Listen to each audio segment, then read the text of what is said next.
they were, playing through it. So I was just following that guide. So I had to rely on other people to tell me, what the story was like. And when I first beat it, there was no question in my mind either that it was Luke who appeared in that flower field. But I had no idea as to how he came back. So naturally, I went looking for answers to see what others thought, and what I found out, pretty much took me by surprise.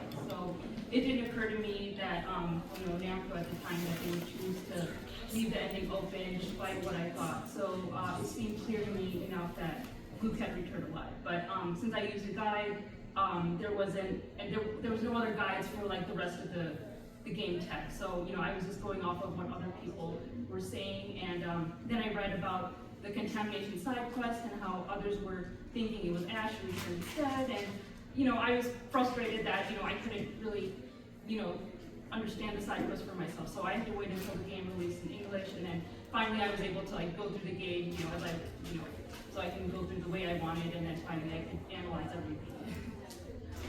Okay, and then I was also starting to see some theories online that I didn't agree with, and at one point even I thought, okay, maybe it really is Ash, and then I was trying to see it from that angle, but then the more I watched the epilogue, I was like, I just personally don't see it. But anyway, I still needed to find, even though I felt like maybe Luke did come back, but I couldn't explain it rationally, in the context of the game, how he came back. So I guess you can say that's how my mission to finally understand the ending is.